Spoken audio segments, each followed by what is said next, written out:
Hi friends, उम्मीद करते हैं कि आप सभी अच्छे होंगे। और आज हम लोग पढ़ेंगे पॉलिनोमियल, बहुपद पढ़ने वाले हैं। सबसे पहले देखते हैं बहुपद का डेफिनेशन क्या होता है। सबसे पहले परिभाषा लिखेंगे बहुपद का।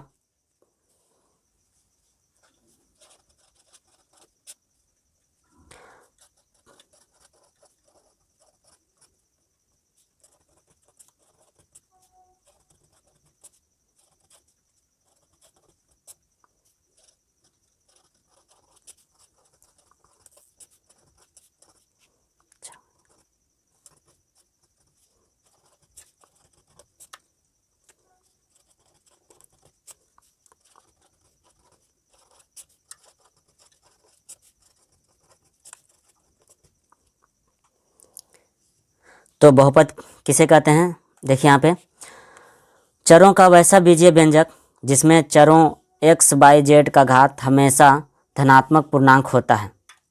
इसका उदाहरण हो जाएगा दोस्तों, उदाहरण देखेंगे हम लोग।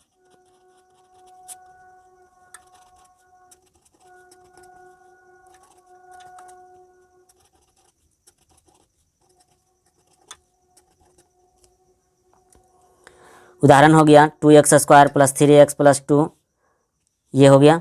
फिर हो गया 2x + 3, फिर हो गया 5x³ + 2x² + 4x + 5। हाँ दोस्त, यहाँ पे देख सकते हैं और इसको समझना बहुत ज़रूरी है। यहाँ पे कह रहा है निम्न में कौन कौन बहुपद है।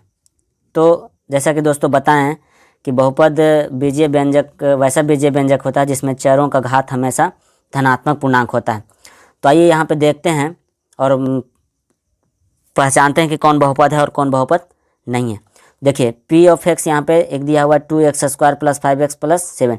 तो दोस्तों अगर इस तरह का अगर सवाल पूछा जाए आपसे तो यहाँ पे देखना है, जैसा कि हम बता दिए कि x का धनात्मक पूर्णांक पावर हमेशा धनात्मक पूर्णांक होता है। तो देखिए x का जो पावर है यहाँ पे 2 है, तो 2 जो है यहाँ पे धनात्मक पूर्णांक है, यहाँ पे 1, तो यहाँ पे देखना है सबसे अधिकतम घात कितना 2, तो इसी के अकॉर्डिंग बहुपद कहलाता है। तो यहाँ पे देख सकते हैं ये बहुपद जो है ये आपका द्विघात बहुपद हो गया। क्या हो गया? द्विघात बहुपद है, मतलब ये बहुपद है। ठीक है, यहाँ पे सिर्फ कह रहा है कौन कौन बहुपद है, ये नहीं कह रहा है कि द्विघात है त्रिघात है, यहाँ पे सिर्फ बताने कि कौन कौन बहुपद है। तो चलिए देखते हैं। यहाँ पे देखिए दूसरा क्वेश्चन है 2 और -2 है। तो यहाँ पे दोस्तों देखिए हम आपको बताए हैं कि धनात्मक पूर्णांक होता है x का पावर या y का पावर, चरों का, और चर x, y, z कोई भी हो सकता है। तो यहाँ पे जो y का पावर है वो -2 है। तो आप यहाँ पे बता सकते हैं कि ये बहुपद है या नहीं। तो यहाँ दोस्तों ये बहुपद नहीं है, ये बहुपद नहीं है। क्यों? क्योंकि यहाँ पे y का पावर जो है यानी कि घात जो है वो माइनस में, और इसलिए यह नहीं होगा। चलिए यहाँ पे देखिए, यहाँ पे अगर इस पूछा जाए कि ये बहुपद है कि नहीं, तो ये बहुपद नहीं है। क्यों नहीं है बहुपद? देखिए यहाँ x का जो पावर है यहाँ पे अगर हम देखिए रूट में है, और रूट में यहाँ पे इसके जगह पे कितना रहता है 2, तो यहाँ पे आपका हो जाएगा, देखिए इसको अगर हम तोड़ेंगे तो ये हो जाएगा √3x का पावर 1/2 + 3x और +5। ये बहुपद नहीं होगा, इसलिए बहुपद नहीं हो। क्यों? क्योंकि यहाँ पे पावर जो हो गया वो 1/2 हो गया, और पावर भिन्न संख्या नहीं होगा। ठीक है, चलिए इसको देखेंगे। तो इसमें देखेंगे ये y का पावर 2 है, प्लस यहाँ पे देखिए ये धनात्मक है, तो ये बहुपद होगा। ठीक है, और यहाँ पे देखिए एक बात ध्यान रखिएगा, हम लिख देते हैं। देखिए बहुपद में घात कभी भी -2, -3, -4, -5, -7, 1/2, -3/2 नहीं रहेगा। ठीक है दोस्तों, और अगर इनमें से कोई भी रहा तो वह बहुपद नहीं होगा, वह बहुपद नहीं होगा। ठीक है, चलिए उम्मीद करते हैं कि आप लोग को समझ में आ गया होगा। चलिए अब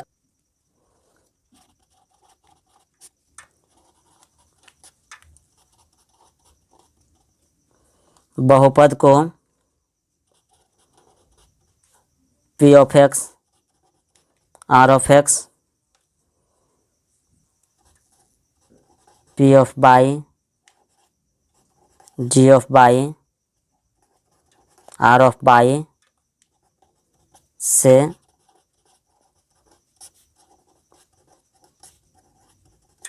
सूचित करते हैं। ठीक है,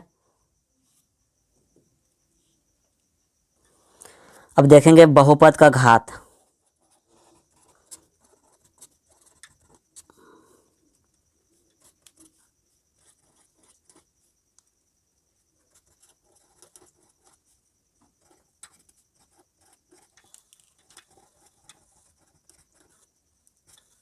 देखेंगे बहुपद का घात, पावर ऑफ या डिग्री ऑफ पॉलिनोमियल। ठीक है, चलिए, तो ये क्या होता है, तो इसके बारे में लिखें।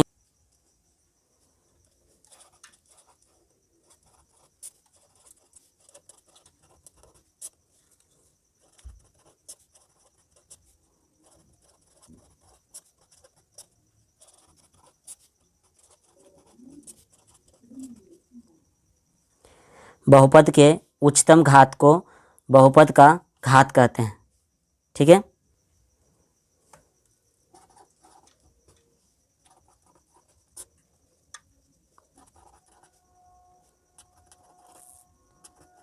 उदाहरण में देखेंगे 2x² + 5x + 3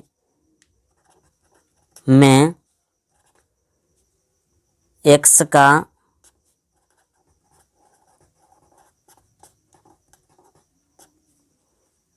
अधिकतम घात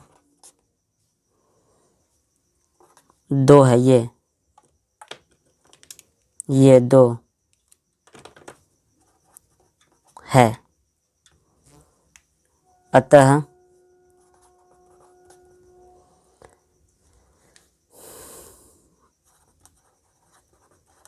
बहुपद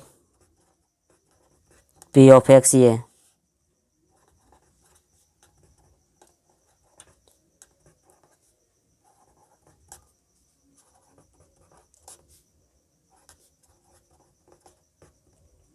तीन का घात 2 है।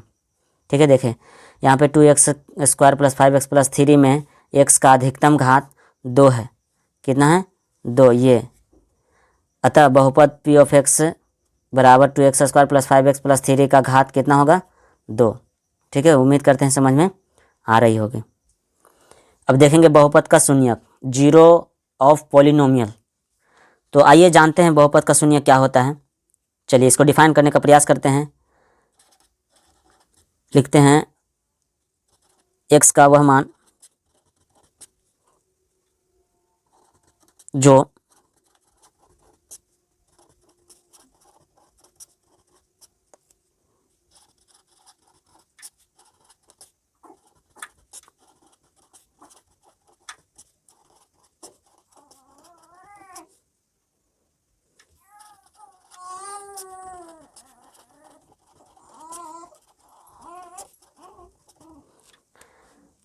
अतः देख सकते हैं यहाँ पे x का वह मान जो बहुपद में रखने पर बहुपद के मान को शून्य कर दे उसे बहुपद का शून्यक कहते हैं। फॉर एग्जाम्पल समझते हैं एग्जाम्पल के माध्यम से।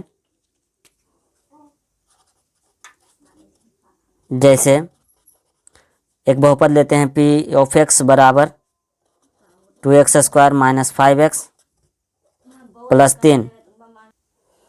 यहाँ पे x का वैल्यू रखेंगे, मान लिया जाए x के जगह पे 1 रख रहे हैं। अब जहाँ जहाँ पे x है, चलिए इसमें क्या करेंगे, जहाँ जहाँ x है वहाँ पे 1 रखेंगे मान। तो यहाँ पे x का वैल्यू है, यहाँ पे x का वैल्यू है। तो यहाँ पे क्या करेंगे, यहाँ पे x के जगह पे 1 रखेंगे और इसका क्या हो जाएगा, स्क्वायर हो जाएगा, तो स्क्वायर। ठीक है, चलिए यहाँ पे 1। आप देख सकते हैं जहाँ जहाँ x है, x के जगह पे 1, वहाँ वहाँ क्या रख दिए हमने, x रख दिए। अब इसको सॉल्व करते हैं। चलिए इसको सॉल्व करते हैं। चलिए देखिए 2 1 का स्क्वायर करेंगे तो 1 माइनस 5 गुना 1 करेंगे तो 5 प्लस में 3। अब यहाँ 2 × 1 = 2 - 5 + 3। ठीक है, अब यहाँ पे देखिए 2 इसके आगे कुछ नहीं तो प्लस, और यहाँ पे 3 प्लस में, तो 3 और 2 जुड़ जाएगा, ये हो जाएगा आपका 5 माइनस ये 5। 5 5 बराबर क्या हो गया, 0। यहाँ पे देखा जाए तो p ऑफ x बराबर हो गया 0। इसलिए हम कह सकते हैं, सॉरी, इसलिए x बराबर 1 बहुपद p ऑफ x का एक शून्यक है। ठीक है दोस्तों, उम्मीद करते हैं कि आप लोगों को समझ में आ गया होगा। चलिए अब हम लोग देखेंगे बहुपद के प्रकार। अब हम लोग जानेंगे बहुपद का प्रकार, टाइप्स ऑफ पॉलिनोमियल। चलिए तो यहाँ पे देखते हैं, तो NCERT के अनुसार, NCERT के अनुसार बहुपद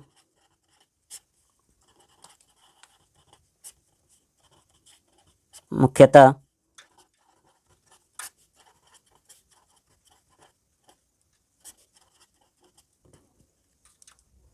NCERT के अनुसार बहुपद मुख्यतः 3 प्रकार के होते हैं। आइए जानते हैं कौन कौन होता है। तो पहला है रैखिक बहुपद,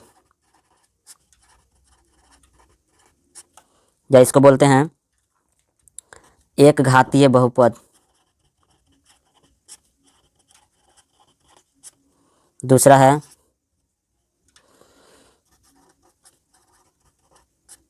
द्विघात बहुपद, या इसको बोलते हैं लीनियर पॉलिनोमियल। इसको बोलते हैं क्वाड्रेटिक पॉलिनोमियल। और तीसरा है त्रिघात बहुपद, क्यूबिक पॉलिनोमियल। और अब आइए जानते हैं बारी बारी से रैखिक बहुपद क्या होता है, द्विघात बहुपद क्या होता है और त्रिघात बहुपद क्या होता है। पहला देखेंगे रैखिक बहुपद, या इसको बोलते हैं एक घातीय बहुपद। तो आइए जानते हैं रैखिक बहुपद क्या होता है। ठीक है दोस्तों, तो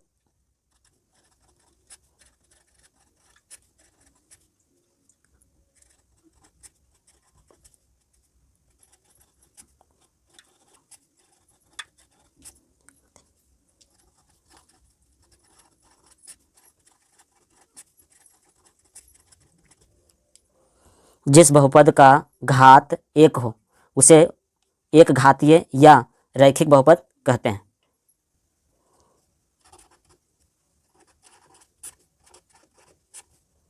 मानक रूप क्या होता है, ax plus b by plus b, जहाँ a is equal to not 0। ठीक है दोस्तों, उदाहरण देखेंगे तो हो जाएगा 3x plus 2, 5x plus 3, 4x plus 6।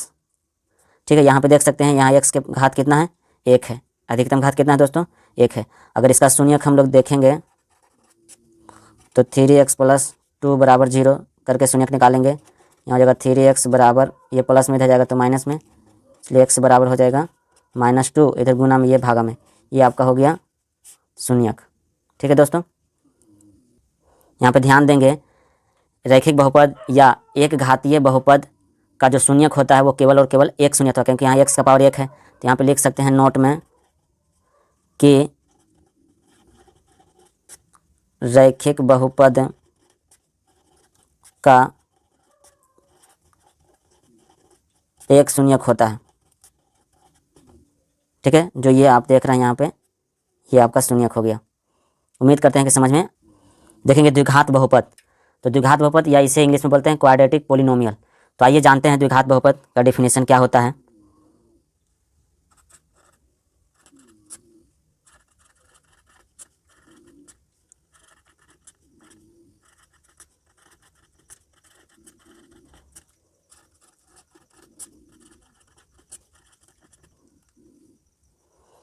जिस बहुपद का घात 2 हो उसे द्विघात बहुपद कहते हैं। मानक रूप देखेंगे इसका, स्टैंडर्ड फॉर्म इसका होता है ax² plus bx plus c, जहाँ a is equal to not 0। ठीक है फ्रेंड, ये का वैल्यू 0 नहीं होना चाहिए। चलिए अब इसका उदाहरण देखते हैं। उदाहरण हो जाएगा 2x² plus 5x plus 3, 5x² minus 2x plus 3। ये हो गया द्विघात बहुपद का उदाहरण। चलिए अब इसका देख लेते हैं शून्यक। तो द्विघात बहुपद का 2 शून्यक होता है। द्विघात बहुपद का 2 शून्यक होता है।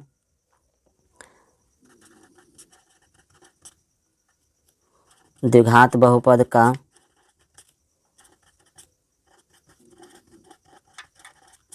दो शून्यक होता है, जिसे अल्फा और बीटा से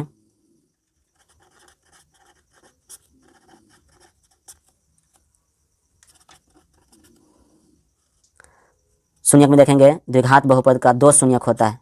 2 शून्यक होता है जिसे अल्फा और बीटा से सूचित करते हैं। ठीक है, यहाँ पे देखेंगे ax² plus bx plus c में a is equal to not zero तो होगा ही, साथ ही यहाँ a b तथा c वास्तविक संख्याएं होगा, वास्तविक संख्याएं हैं। चलिए यहाँ पे एक चीज़ और समझते हैं।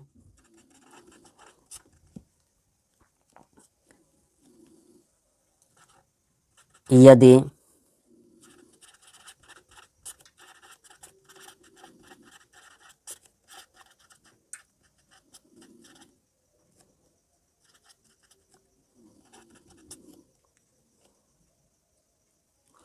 यदि बहुपद के शून्यक अल्फा और बीटा है तो अल्फा प्लस बीटा बराबर माइनस बी बटा ए और अल्फा इंटू बीटा बराबर सी बटा ए होगा, सी बटा ए। ठीक है, ये क्या है? तो ये है बहुपद के शून्यांकों और गुणांकों के बीच संबंध की सत्यता जब जांच करने की बारी आएगा तो इस फॉर्मूला का इस्तेमाल करेंगे। ठीक है दोस्तों, चलिए अब देखेंगे हम लोग त्रिघात बहुपद। अब देखेंगे त्रिघात बहुपद। त्रिघात बहुपद क्या होता है? चलिए सबसे पहले लिखते हैं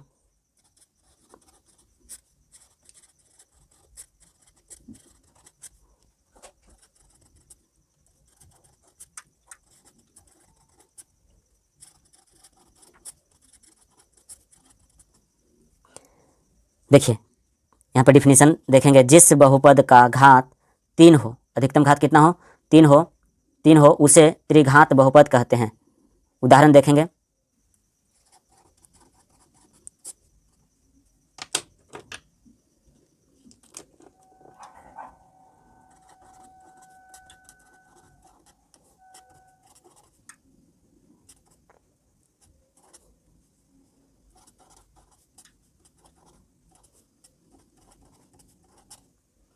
इसका मानक रूप देखेंगे। मानक रूप होता है ax³ plus bx² plus cx plus d, जहाँ a is equal to not zero, तो a b c तथा d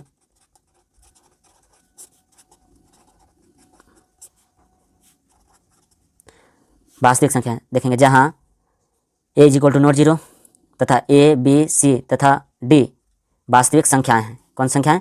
वास्तविक संख्याएं।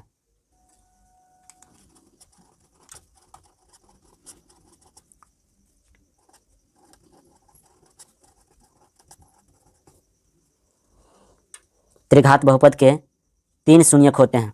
कितने शून्यक होते हैं? 3 शून्यक।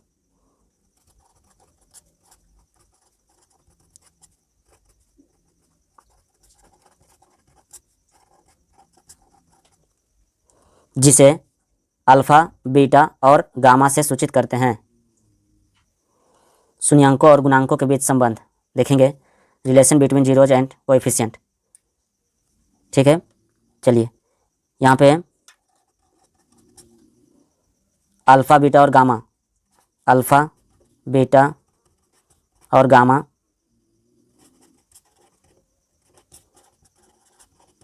त्रिघात बहुपद के शून्यक है। मान लेते हैं एक त्रिघात बहुपद दिया हुआ है ax³ plus bx² plus cx plus d। तो शून्यांकों और गुणांकों के बीच संबंध क्या होगा? तो यहाँ पे हो जाएगा alpha plus beta plus gamma बराबर हो जाएगा -b/a। Alpha plus beta plus gamma बराबर -b/a, और हो जाएगा alpha beta plus beta gamma plus gamma alpha बराबर c/a। फिर हो जाएगा अल्फ़ा बीटा और गामा बराबर हो जाएगा -d/a। उम्मीद करते हैं कि आप लोग को समझ में अच्छे से आया होगा। अगर हमारी वीडियो आप लोग को अच्छी लगती है तो प्लीज़ लाइक एंड शेयर ज़रूर करें। So thanks for watching. तो अब हम लोग प्रश्नावली 2.1 देखेंगे। तो यहाँ पे देखिए बहुत ही आसान क्वेश्चन है और आसान तरीके से बन भी जाएगा। क्वेश्चन कह रहा है कि किसी बहुपद p ऑफ x के लिए y बराबर p ऑफ x का ग्राफ नीचे आकृति 2.10 में, ये जो आकृति है ये देख सकते हैं, नीचे आकृति दिया हुआ है 2.10। ठीक है दोस्तों, तो चलिए इसको समझते हैं और बहुत ही आसान तरीके से इसको सॉल्व करेंगे। करा प्रत्येक स्थिति में p ऑफ x के शून्यकों की संख्या ज्ञात कीजिए। देखिए यहाँ पे शून्यकों की संख्या पूछ रहा है, तो ग्राफ से हम लोग कैसे करेंगे आइए समझते हैं। चलिए देख सकते हैं कि यहाँ पे क्वेश्चन दिया हुआ इस तरह से आपका, ये x एक्सिस हो गया और ये y एक्सिस हो गया। तो दोस्तों यहाँ पे सिंपल तरीका है, आप देख सकते हैं कि यहाँ पे देखना है कि x अक्ष कितना बार कट रहा है। ठीक है, तो यहाँ पे देखिए, यहाँ पे अगर देखा जाए तो ये आपका x अक्ष के पैरेलल है। यहाँ पे देखा जाए तो x अक्ष को एक बार भी नहीं काट रहा है। तो यहाँ पे जो शून्यकों की संख्या होगा दोस्तों, p ऑफ x के बहुपद के शून्यकों की संख्या जो होगा वो हो जाएगा 0। x बराबर क्या हो जाएगा दोस्तों? 0 हो जाएगा, मतलब शून्यकों की संख्या क्या हो जाएगा? 0 हो जाएगा। ठीक है, उसी तरह से यहाँ पे देखिए, ये आप देख रहे होंगे, ये देखिए यहाँ पे इस तरह से ग्राफ है, कुछ इस तरह से है, इस तरह से। तो यहाँ पे देखा जाए दोस्त, तो यहाँ पे देख सकते हैं x अक्ष जो है वो कितना बार कटा? तो एक पॉइंट पे कटा, मतलब यहाँ पे शून्यकों की संख्या कितना हो जाएगा? तो 1 हो जाएगा, मतलब x बराबर 1 नहीं, शून्यकों की संख्या 1 होगा। ठीक है, शून्यकों की संख्या 1 होगा। उम्मीद करते हैं कि आप लोग को समझ में आ गया। उसी तरह से यहाँ पे देख सकते हैं। चलिए अब इसको समझते हैं। देखिए यहाँ पे जो पहला में शून्यकों की संख्या होगा वो क्या हो जाएगा? 0 हो जाएगा। दूसरा में देखा जाए तो x अक्ष एक बार कट रहा है, तो दूसरा में शून्यकों की संख्या कितना हो जाएगा दोस्त? 1 हो जाएगा। और तीसरा में देखा जाए तो देखिए x अक्ष 1, 2 और 3, यानी कि 3 पॉइंट पे कट रहा है, 3 बार कट रहा है। तो यहाँ पे शून्यकों की संख्या क्या हो जाएगा? तो शून्यकों की संख्या हो जाएगा 3। कितना हो जाएगा? 3। यहाँ पे हो जाएगा 1 और इसमें हो जाएगा 0। चलिए अब अगला देखिए, यहाँ पे देखिए चौथा नंबर क्वेश्चन कह रहा है, देखिए यहाँ पे x अक्ष कितना बार कट रहा है? तो 2 बार, ये देखिए 2 बार। तो यहाँ पे जो शून्यकों की संख्या होगा वो हो जाएगा, शून्यकों की संख्या जो हो जाएगा वो हो जाएगा आपका 2। क्या हो जाएगा दोस्त? 2 हो जाएगा शून्यकों की संख्या। ठीक है, और अगर यहाँ पे पूछता कि बहुपद किस प्रकार का है, तो यहाँ पे शून्यकों की संख्या 2 है तो द्विघात बहुपद हो जाता। यहाँ पे शून्य घातीय हो जाता, मतलब शून्यकों की संख्या है नहीं। ठीक है, यहाँ पे शून्यकों की संख्या 1 है तो एक घातीय बहुपद हो जाता। यहाँ पे शून्यकों की संख्या 3 है तो त्रिघातीय बहुपद हो जाता। उसी तरह से यहाँ पे देखेंगे 1, 2, 3, 4, तो ये 4 घातीय हो जाता है। यहाँ पे शून्यकों की संख्या कितना है? 4 है। ठीक है दोस्त, यहाँ पे शून्यकों की संख्या कितना है? तो 1, 2, 3, 3 है, तो यहाँ पे शून्यकों की संख्या कितना हो जाएगा? 3। और अगर द्विघात बहुपद पूछता, अगर बहुपद पूछता तो बहुपद क्या हो जाता? त्रिघात बहुपद। ठीक है, उम्मीद करते हैं कि प्रश्नावली 2.1 आप लोग को समझ में आगे होगा। और अब हम लोग मिलेंगे प्रश्नावली 2.2 में। सो तब तक के लिए धन्यवाद। आप सभी अपना ख्याल रखेंगे।